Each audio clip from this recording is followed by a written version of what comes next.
Heyo, GrandGoten. I was feeling that My Hero Academia vibe after the gacha game and its issues. That Endeavor bullshit was wonderful. Oh, fucking awful, awful. My Hero Academia, not Boku no Hero Academia, you goddamn weebs. Created by Koei Horikoshi, following the story of Izuku Midori as he tries to be the greatest hero in the world, as everyone is equipped with their own special power called a quirk. Standard battle manga with heroes as the focus. I like it, some great visuals, fun characters, and a god-awful fan base on Twitter. Those are some rabid, crazy people. Oh, the clouds are different. This manga panel and anime screenshot aren't the exact same. Yeah, but enough of that shite, let's get into that business, because your manga series hasn't really made itself until it slaps onto one of those anime arena games. And then you go ahead and slap a 2 on it, add some tiny little bells and whistles, cover the hot new arcs of the anime, whatever it's doing then, and call it a day. It's cheeky bastards. We got My Hero One's Justice 2, but we should probably have a look at the first One's Justice game. One's Justice 1 was fine. Fun game, to be fair, but it also just felt a little unfinished. Like, it has all the pieces there, but it's just missing stuff that'd make it a far better stab at the arena game. But still, it's quite enjoyable, but very pointless to play now that One's Justice 2 is out. But then again, you could assume that every anime arena game is just pointless to play, but I'll still buy them, because I'm a fool. It's on to One's Justice 2, or Two's Justice. We're getting a Freeze Justice? Stupid title. The movies are stupid titles as well. No tangent. Or we could trust another one of those 4chan leaks for our My Hero fighters. One's Justice 2 is published by our usual Bamco boyos, but developed by King, who I've not seen touch any other anime series, and another series called Gunslinger Stratos. Don't really care about it. Not gonna bother looking into it now. It's just probably a simple series with an anime. So, no Spike Chunsoft to look at in horror. One's Justice 2 just continues on from One's Justice 1, that sounds really bad to say, covering the, at the time, hot new arcs of My Hero, the Provisional License Exam arc, and the Overhaul arc. And damn, that License Exam arc is exciting, guys. Oh, hope the game spends a sizable chunk of its story mode dedicated to each portion of the exam. Wouldn't that be really great? Oh, that exam arc's really not boring at all, and the game really doesn't actually love to shove all the action in your face. No, I'll give One's Justice 2 credit there. It actually does try to show everything the anime showed, and they even use anime screen grabs to help push the story along. At least it's not something like J-Stars, where the cutscenes are just like this. Hello, All Might. I am here for Hero Train, yes. Yes, laborious small person, thank you for adding. We must get you ready for Three Musketeers reference. Thank you, Stellator. I am ready to become hero of number the highest. Now, please do not get too close. Twitter will misinterpret our feelings as romance. Not a fan of that style of story presentation, you know? At least even with the anime screen grabs, they add some effects like crackling for one for all, or show a portion of the screen then to reveal the other part just to at least have some sense of flow. We do get some CG scenes though, brief instances of Deku versus Overhaul, few interactions of the villains, and they look nice. They're quite good actually. Shame we don't get a lot of them. Probably about like 5. Maybe. I might actually be bullshitting there, I can't remember. With that, I can just say the game story is accurate. It just follows straight up everything, no diversions or details skimmed out. We do get some oddities here and there in order to fill in a fight quota, so to speak, for the story mode. It's just some really strange options at times. Mineta is mad at Mina for skipping his room during the room judging contest. Oh, let's make it a fight. Bakugo uses Kaminari to make the class feel better after the Camino Award thing. Well, you better fight him. Twice just disagrees with Shigaraki. Fight. Then again, like I said, filling that quota, the Overhaul section has you just fight a boatload of random mooks just to help fill the section of the story up where they're in the building and it's all warped and twisted, separating them and causing a lot of fights with the teeth quirk guys and the greatest quirk of all, knife. Actually, onto the Overhaul arc, it's done pretty well. They even have the fight of Overhaul and Mirio where he loses his quirk, which is actually pretty cool, but very annoying in actuality, because, oh man, I did not realize how annoying Overhaul is when you just can't activate permeation. Oh, slip and slide through it or anything, or just get out of those attacks. It was painful. Then we do get a doozy of a final boss. It's 100% one for all Deku versus that big mad lad Kaiju Overhaul. And I'm gonna call it Kaiju Hall. Which sounds a lot dumber actually saying it out loud now than what I wrote in the script. Oh well, don't matter. Kaiju Hall. We do get in a little area added there onto Deku, who pops in at the ultimate, or plus Ultra 2, I mean. with a little pep talk or asking if he's alright, and it's a cute little addition that they included. Now, any story wouldn't be done without the villain side. Add their perspective to everything. It's riveting to know the impact they have on the provisional license exam arc. All 3 stages dedicated to Toga being there. It's there. There's a provisional license exam for the villains. Obviously, there's that participation in the Overhaul arc. You do get to play as other villains, of course, like Kendo, Rapper, and Overhaul himself, plus the form he takes where he has 4 arms when fusing with his colleague. I forgot the name of his colleague. It's nice to play from the villain's side, even if the in-between stuff rarely means much, since it's normally the heroes that move along the story. Save for the one arc that the anime hasn't reached yet, and I'm dating the video. Better cancel. Yeah, I'd like to cancel. You even get to play as Kaiju Hall. Still a bad name. But oh my god, he's awful. The fight still acts as if you're playing as Deku, so the camera is not your friend. And he moves super goddamn slow. So much moves take about 5 Namekian minutes to perform. And then there's Deku with his free Hiliwaveri just spinning, slapping around everywhere. And it's fine, of course, it's fine when I get the free heal. But when the opposite person has it, it's not fair. It's just not fair. I'll be a whiny bitch about it. It's just not fair to me. Amazing piece to end the villain side on. A display of raw power as you just crush Deku and Eri by extension underneath your foot. Stomp on them. Use rapid fire stone techniques. But no, it sucked.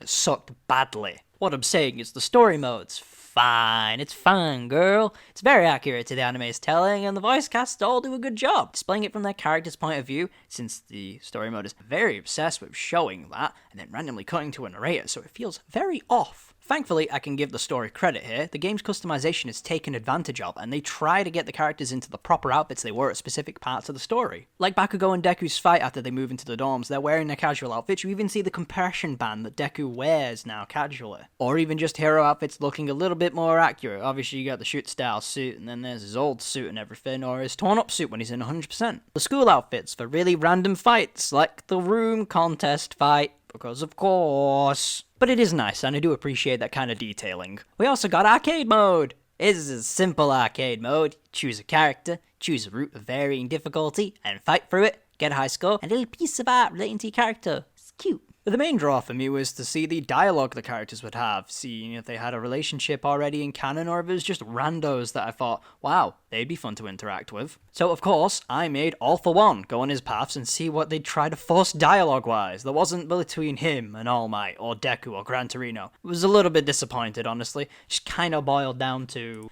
hey, nice quirk. I kinda want that baby for myself. No. Wow, rude. I've not even done anything to you. You do this to me. I was kind of hoping for more awkward interactions, you know, because All For One doesn't interact with anyone. And we got training mode.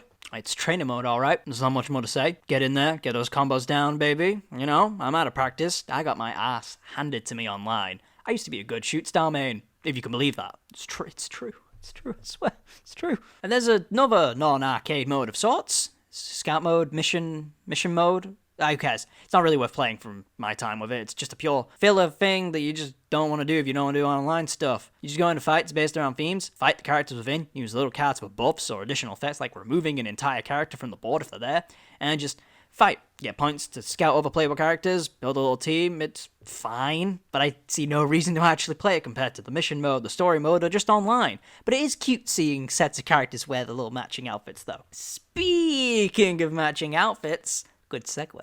This game really wants you to customize the cast. Thank God. One's Justice 1 did that, but it didn't really feel too good. It felt very limiting, and this game likes to go one step beyond. Plus Ultra. Fuck me. I did actually spend a bit of time in the shop looking around at all the options to see what characters can go with, ranging from pieces of just the character's outfit, or little extras to snazz them up. Even some costume changes that really change up what you want from a character. I even made some of my own little creations that I'm proud of? Meet the Endeavor Rave Mineta, and I royally introduce Dragon Prince Todoroki. It's a school pun, school-style Deku. Yeah, and let's not forget the edgy no mood at time forgot. They're just beautiful. Really brings a tear to my eye. And I think it's time to talk about that gameplay.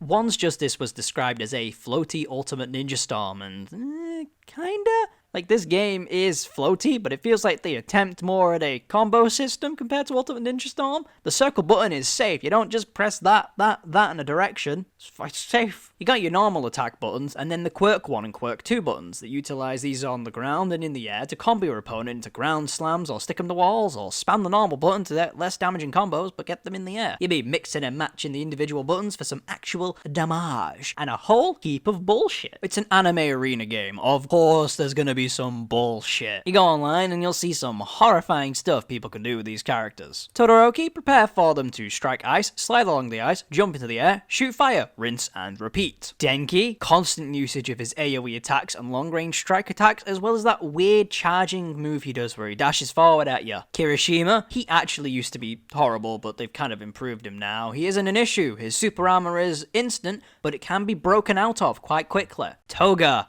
oh, the moment her syringes get into you and she transforms into you, say goodbye to your assists as she gains usage of them instantly. And then as soon as the opponent is out of the transformation, syringes be flying again, boy. And any form of overhaul in Shigaraki can eat a big fat one. Oh, those are annoying to fight online. Even 100% Deku. Just 100% Deku is fine to fight online compared to those. They are painful. Long range, get away with all of the bullshit they can do. It's fine when they do it. No one else. Mirio used to be a piece of shit to fight, but he's kind of easy now. But those two can fuck off. So yeah, gameplay is fine, each character has some kind of annoying bullshit, which is to be expected in a fighting game, but characters like the aforementioned two have next level type of bullshit where they can just freely go wild with it with barely any repercussions, but I still find it enjoyable. I like pain, apparently. I did take a year break during the season pass, so I suck now. I probably already sucked, but I suck now. Online mode was not fun to play out of practice. I was absolutely demolished. Expected, but you know, I hoped for at least a win. Now that roster, it's a good roster. Free Dekus, I'd be mad, but they're kind of like Goku in Fighters. There's a lot of them, but they all share aspects and have a lot of unique stuff to them that gives you more incentive to play those versions. Each respective version of Deku there has its own thing. Bone breaking, shoot style, and 100%. All have shared moves, but take a completely different approach when fighting as or fighting against. You know, you get some good reps from Class 1A, you know? There's obviously Ida and Ochako, Bakugo, Todoroki. Whoa, I'm so surprised. But Mina and Mineta join in, and they're actually very fun to play as. There's the pro heroes. Fat Gum is great to play as. The villains as well. Shigaraki's fine. I hate playing against him, so I'm not really going to enjoy playing as him. And the Nomu sucks absolute dick. They wasted a slot on the Nomu. Others, like the Shinketsu characters, are a nice mix into it. Playing as Kami's fun. Inuyasha, I don't give a shit about in the anime, but he is great to play as in this game. And also the big three. Mirio, my boy. Permeation Quirk is really fun to play as, even if his moveset itself is just very basic. And who doesn't want to be Sun Eater using a buffet of different animals to fight against people and just eating them with the clam move? Rule of thumb is if a character appeared in Once Just As One, they appear here, their moveset barely gets touched upon, maybe improved speed or a tiny bit of a new move to utilize, which is fine. Bonebreaker Deku gains a new long range and mobility move, which is a great addition for a character like him, who in the original game was awful. You could barely get close to anyone due to his playstyle. And they made Ida go from speed to speed. There is some DLC characters, and I guess they're worth it. I didn't touch any of them. Tetsu was my main worry since he's just Kirishima, but silver. And yet they actually made him a unique character without copy-pasting Kirishima everywhere. Even some odd choices like Mei Hatsume were there. And Gentle, the Chad criminal Gentle. And don't disrespect that arc. If you disrespect Gentle's arc, I'm gonna have to ask you, what is wrong with you? Look at yourself in the mirror and ask that. Once Justice 2 is a harmless anime arena game. It works fine, there's a lot of bullshit packed into its characters, but at the same time, it looks great, has some alright tunes attached to it, and it actually feels like a game I could recommend for My Hero fans, or people that are interested in anime arena games. But who would actually be bothered with anime arena games? Like, why would you buy anime arena games regardless of their quality?